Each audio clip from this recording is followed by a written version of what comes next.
Día 4 de mayo. Alba de Tormes. El origen histórico de esta villa corresponde a un castro prerromano y luego a un núcleo de población romana con el nombre de Albocola. Por otro lado, hay indicios de industrias líticas del Paleolítico y restos de sepulcros megalíticos del Neolítico y del Calcolítico. El paso de las sucesivas culturas han dejado huellas poco visibles en el solar albense. La única referencia es de época romana y corresponde a la calzada romana a Salamanca. En el siglo X hay referencias de la población con el establecimiento de frontera entre los cristianos y los musulmanes en el Duero.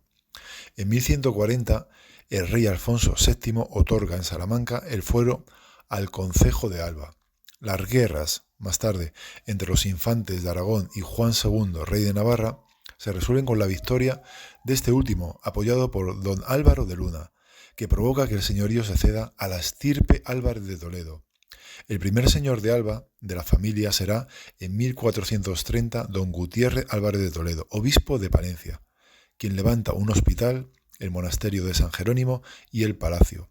A finales del siglo XV toma posesión del ducado don Fernando Álvarez de Toledo, más conocido como el Gran Duque de Alba, por sus hazañas bélicas.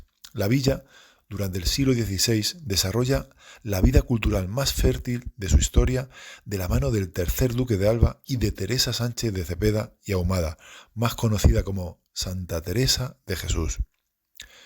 Tras esta breve revisión histórica de Alba de Tormes, llama la atención la imagen del puente sobre el río Tormes y la silueta del castillo en el horizonte.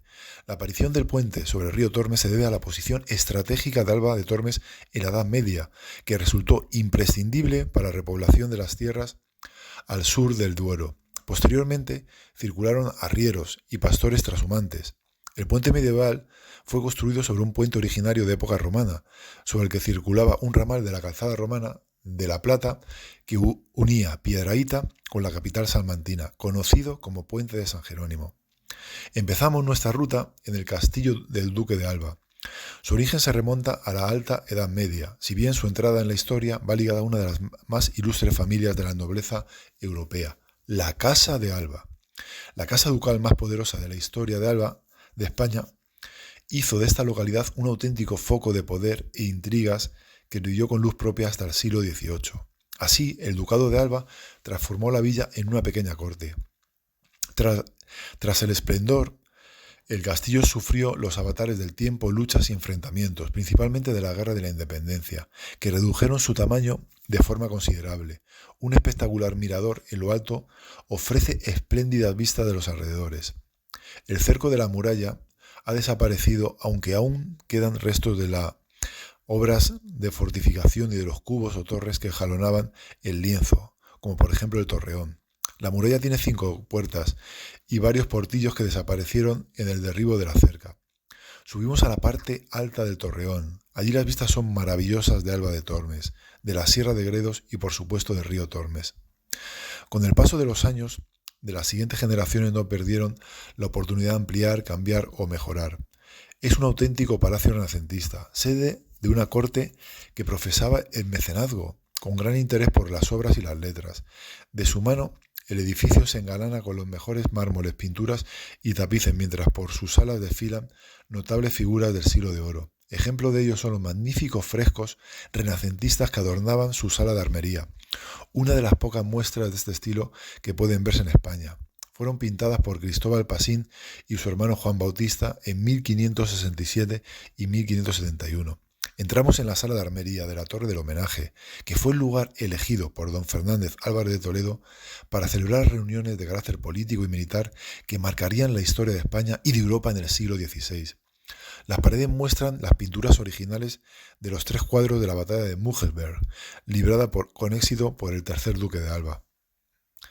Los vaivenes sufridos durante la guerra civil, como decíamos, incluyen su voladura para evitar que se atrincheraran las tropas francesas y el deterioro sufrido al progresivo abandono dejaron la torre como único vestigio de aquella construcción.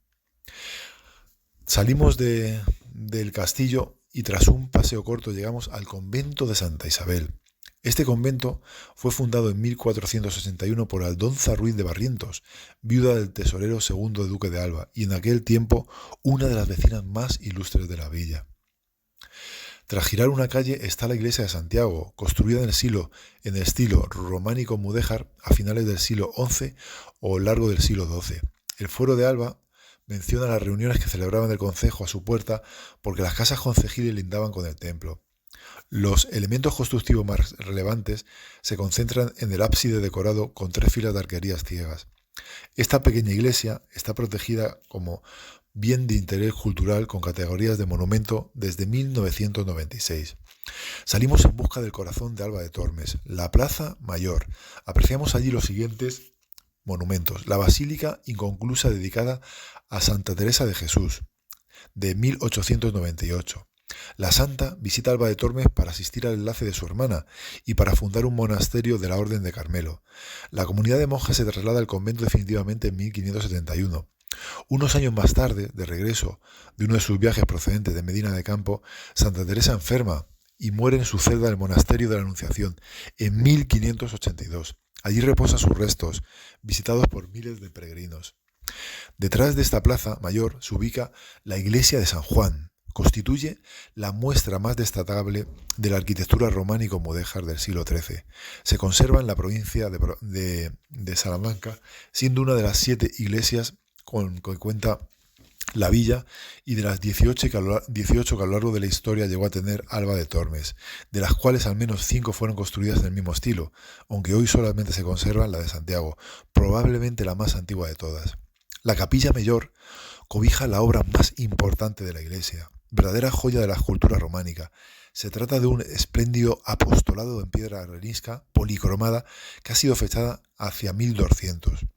Aunque se desconoce su original de emplazamiento, probablemente formaba parte de una monumental portada, formado por 13 esculturas, Cristo en el centro y 6 apóstoles a cada lado. ¡Qué maravilla!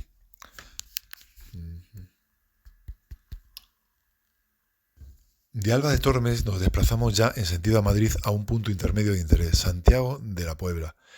De la época prehistórica se han encontrado hachas y puntas de flecha hechas durante el 3000 a.C. Por otro lado, se han encontrado también restos romanos o visigodos. El nombre de la villa nos informa, por un lado, Santiago, el patrón de la corona leonesa y aliado de la cruzada cristiana, y por otro lado, Puebla, es decir, de la repoblación. Santiago fue un pueblo de realengo, situado en la periferia, en la antigua frontera de León con Castilla, perteneciente al Reino de León. A finales del siglo XIV, el lugar de Santiago de la Puebla estaba en poder del rey Juan I de Castilla y León, que lo donó a Juan Martínez de Rojas, segundo señor de Monzón. En 1463 es señor de la villa Sancho de Rojas Manrique. Con la creación de las actuales provincias, en 1873 Santiago de la Puebla quedó encuadrado en la provincia de Salamanca, dentro de la región leonesa, formando parte de Peñaranda de Bracamonte. La iglesia es el mejor ejemplo de la arquitectura gótica existente en la provincia y una de las pocas que cubre todos y cada uno de los tramos con bóvedas de crucería. Preside la capilla mayor un retablo de principios del siglo XVII, en el que se mezclan con buenas tallas de apóstoles y magníficos relieves. Algunas imágenes anteriores proceden de ermitas desaparecidas de la zona y que se han colocado en sus hornacinas. Todo lo que se conserva de la iglesia queda empequeñecido cuando llegamos a la capilla del licenciado Toribio, fundada en el primer tercio del siglo XVI por este miembro del Consejo Real de los Reyes Católicos. La entrada la cierra una reja de Juan Francés y el testero lo ocupa un retablo atribuido a Diego Siloé y a Felipe Bigarny. En el centro de la capilla lo ocupa el sepulcro del fundador y su esposa, sin duda también del taller de Siloé. Llama la atención un cocodrilo colgado en la entrada de la iglesia, traído del señor de la villa, y que fue muerto por los vecinos tras haber matado a una niña. En resumen, el comienzo de la construcción de la iglesia tuvo lugar cuando agonizaba el siglo XV y de ahí que se resolviera con las formas propias del gótico hispano-flamenco. El núcleo de la iglesia levanta 3 naves, más alta la central, individualizadas por pilares fasciculados y capilla mayor poligonal precedida por un tramo recto, además de un crucero sobre el que se construyó un cimborrio bien marcado en altura. El exterior del templo es sencillo y solo se anima por los contrafuertes, ventanas con arcos de medio punto y la cornisa pometeada. La riqueza decorativa se concentra en la portada, Resulta entre pilastras llenas de baquetones, con repisas y doseletes que en lo alto rematan con pináculos. La puerta voltea arco escarzano entre arquivoltas que se prolongan en la parte superior, cerrando la exterior en un conopio con cardinas. Remata con una crestería calada.